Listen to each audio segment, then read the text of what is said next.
အားလုံးပဲမင်္ဂလာပါ UK Match Day ရဲ့ Facebook နဲ့ YouTube Channel ကနေကြိုဆိုပါရစေ။ဒါအခုဒီရက်ပိုင်းမှာကျွန်တော်နည်းနည်းလေးထူးထူးခြားခြားနဲ့အားလုံးပြောနေကြတဲ့အကြောင်းအရာကဘာလဲဆိုတော့ Cristiano Ronaldo တယောက် Coca-Cola ပလင်းနှစ်ပလင်းကိုဖယ်လိုက်တဲ့ကိစ္စမှာတကယ့်ကိုဟော့သွားပြီးတော့ Ronaldo ကရေပဲတောက်တင်နေ Coca-Cola မတောက်တင်ကြောင်းကိုသူကတော့သူ့ရဲ့အမြင်ကိုသူပြောတာပေါ့။ဒါပေမဲ့အဲ့ရရဲ့ effect အဖြစ် Coca-Cola ရဲ့ share တွေဟ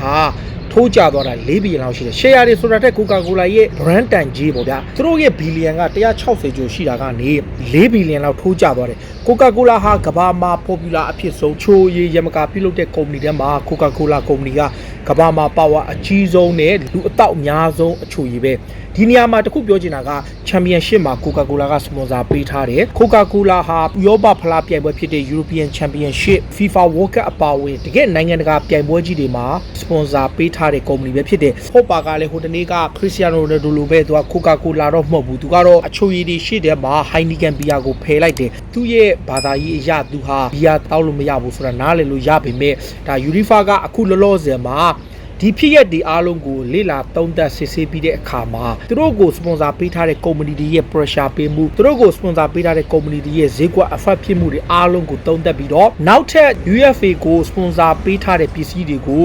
ဖယ်တာတွေပြုလုပ်တာတွေလုပ်ရင်ကစားသမားတွေကို fine ရိုက်မယ်နောက်ဆုံးမှာပြင်းထန်တဲ့ပြစ်ဒဏ်ကြီးကြီးမားမားချမယ်ဆိုပြီးသတိပေးလိုက်တယ်အဓိကက Cristiano Ronaldo က Coca-Cola ပလင်းနှစ်ပလင်းဖယ်လိုက်တဲ့အချိန်မှာ Coca-Cola ရဲ့ share တန်ဖိုးပေါ့ဗျာ share ဆိုတာထက်သူ့ရဲ့တန်ဖိုး4ဘီလီယံလောက်ရော့ကျသွားတယ် Heineken ကလည်းအတိုင်းတာဒီ effect ဖြစ်လို့ဟိုတနေ့ကတော့ Locatelli ကလည်းဒီလိုပဲနည်းနည်းလေးတော့ဖယ်လိုက်တယ်အဲ့ချိန်မှာရုရှားအသင်းနီးပြကတော့ပြက်သားတယ် Coca-Cola ကိုဘာပြောလဲသူကတော့ရှင်းတယ် Coca-Cola ကိုဖွင့်မှာတောက်ပြလိုက်တယ်ဆိုတော့တယောက်နဲ့တော့အမြူဆချင်းတော့မတူကြဘူးပေါ့အဲ့နေရာမှာဟိုတနေ့ကဆိုရင် Ukraine ရဲ့အသင်းကောင်းဆောင် Yarmolenko ကတော့ဘာပြောလဲဆိုတော့ကျွန်တော်ဒါဆိုရင်လည်း Coca-Cola နဲ့ Heineken နဲ့ကိုရောပြီးတောက်มาတွေပိုင်းနဲ့သူကတော့ဟာတာတော်လှုပ်သွားတယ်ဒါပေမဲ့အဲ့အကျိုးဆက်အနေနဲ့အခုကျွန်တော်တခုပြောပြချင်တာကဘောလုံးပြိုင်ပွဲတစ်ခုပဲဖြစ်ဖြစ်အားကစားပြိုင်ပွဲတစ်ခုပဲဖြစ်ဖြစ်တစ်ဖက်က tennis ပြိုင်ပွဲဘာပြိုင်ပွဲပဲဖြစ်ဖြစ်ပါ sponsor ဆိုတာကအရေးကြီးပါတယ်ဥပမာပြောကျွန်တော်တို့လိုတာမန်ဘာမှမဟုတ်တဲ့လူမျိုးတယောက်တော့မှကျွန်တော်တို့ရဲ့ channel ရက်တည်နိုင်ဖို့အတွက်ဆို sponsor ဆိုတာအတိုင်းအတာတစ်ခုတည်းယူကြတယ်ပေးကြတာတွေလည်းရှိတယ်ဒီလိုပဲကမ္ဘာအဆင့်ပြိုင်ပွဲကြီးတွေမှာလည်း sponsor တွေအများကြီးရှိလို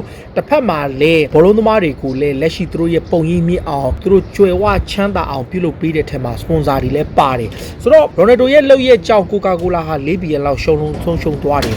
်ဖို့ပါရဲ့အခြေအနေကြောင့်ဒီလိုအကြောင်းအရာတွေဖြစ်သွားတဲ့အချိန်မှာဒါ UEFA ကအခုလောလောဆယ်မှာကျွန်တော်ဗာရေးထားလဲဆိုတော့ Euro 2020ပြိုင်ပွဲမှာဝင်ရောက်ရှင်ပြိုင်တဲ့ဘယ်ကစားသမားမဆိုပြိုင်ပွဲရဲ့အဓိက sponsor တွေကို press conference ထဲမှာပဲဖြစ်ဖြစ်ကျန်တဲ့နေရာမှာဖြစ်ဖြစ်ဖယ်ရှားတာတွေပြုလုပ်မယ်ဆိုရင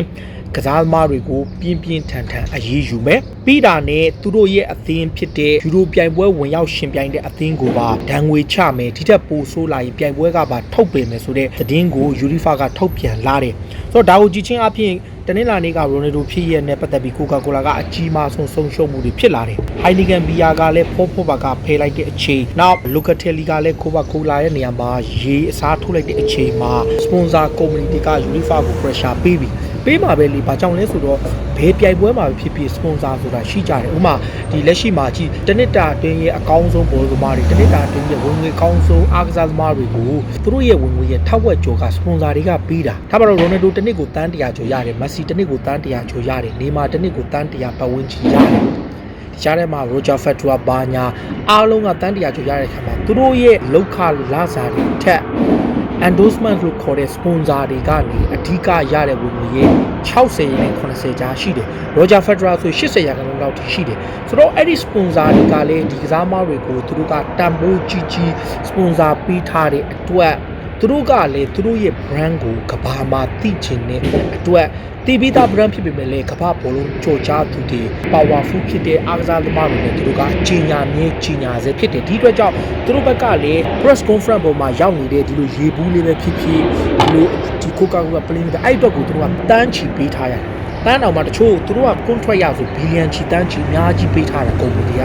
ပေးထားတဲ့ကြောင့်သူတို့ကလည်းသူတို့ရဲ့အချိုရည်အတွက်အများကြီး effect ဖြစ်သွားတဲ့လှုပ်ဆောင်မှုတွေဒါပြုလုပ်မှုတွေအတွက်ကိုသူတို့က UEFA ကိုသူတို့ request လုပ်ထားတယ်။ဘာကြောင့်လဲဆို UEFA မဟုတ် FIFA ပဲဖြစ်ဖြစ်ဒါ Premier League ပဲဖြစ် Premier League ဆိုကြည့်လိုက်ပြ sponsor တွေနဲတာမှမဟုတ်တာကျွန်တော် Arsenal အသင်းဆိုရင် Beer က Stella က sponsor ပေးထားတယ်ဒီလိုပဲ Coffee မှာဆိုရင် Bay ကုမ္ပဏီက sponsor ပေးတယ်အဲ့လိုမျိုးပေါ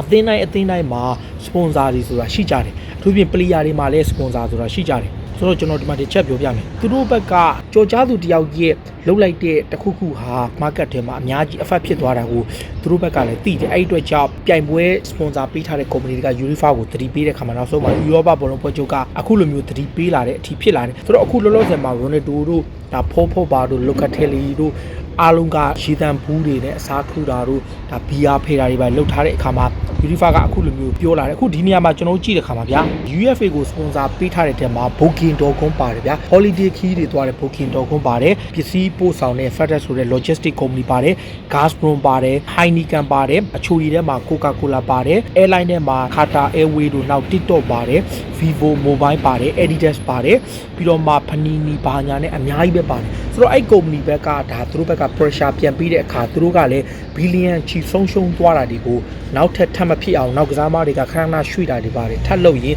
သူတို့ company ပေါ့ဆိုတာကစားမတွေကမကောင်းဘူးမတောက်နဲ့လို့ပြောရင်ဘာပဲဖြစ်ဖြစ်လူငယ်တွေဥမာပေါ့ healthy ဖြစ်ချင်တဲ့လူငယ်တော်တော်များများကတိတ်မကြိုက်ပေမဲ့လေတောက်နေတဲ့အချိန်မှာဒီလိုမျိုးတွေ့တဲ့ခါလုံးလုံးမတောက်သွားတာတွေလည်းဖြစ်သွားနိုင်တဲ့ကြောင့်အများကြီး effect ဖြစ်တဲ့ကြောင့်ဒါ Coca-Cola company ကရော Heineken company တို့ကပါ pressure ပြီးတဲ့အတွက်နောက်ဆုံးမှာ Unifa ကထုတ်ပြန်လိုက်တယ်နံပါတ်1အနေနဲ့ဘယ်ကစားမမှ Unifa ရဲ့အဓိကဘယ် sponsor ကိုမှ press room မှာဖြစ်ဖြစ်ဘယ်နေရာမှာဖြစ်ဖြစ် sponsor တွေကိုဖယ်ရှားခွင့်မပြုပါဖယ်ရှားမယ်ဆိုရင်နံပါတ်1ပြင်းပြင်းထန်ထန်ပြစ်ဒဏ်ချမယ်ပွဲပယ်ခံရမယ်ဒီတက်ပိုဆိုးလာရင်ပြိုင်ပွဲကပါအသင်းကိုပါထုတ်ပယ်မယ်ဆိုတဲ့တင်းကျပ်တဲ့စီကံတွေချမှတ်လိုက်တဲ့အတွက်နောက်ထပ်ဘယ်ကစားမမှထပ်ပြီးတော့လုပ်လို့မရအောင် Unifa ကအတီးပြုတ်လိုက်တာပါဆိုတော့ပြည်သက်တွေအနေနဲ့ရောဘယ်လိုမြင်ကြလဲဒါဘီလီယံချီမီလီယံချီကုန်ခံပြီး sponsor ပေးထားတဲ့ဘက်ကကြည့်ရင်လည်းမှန်တော့လည်းမှန်တယ်ဗျခါကြရင်ပြန်စဉ်းစားကြည့်တာပေါ့ကိုမကြိုက်ရင်မတောက်ကြနေပေါ့ဗျာကျွန်တော်ပြောချင်တာဒါကျွန်တော်ရဲ့အမြင်ဒါကျွန်တော် Ronaldo မှမဟုတ်ဖော့ပါမှမဟုတ် Messi မှမဟုတ်ကြိုက်တဲ့ကစားမပဲဖြစ်ဖြစ် sponsor ကတော့တော့သူပေးမှာတော့ထားပါတော့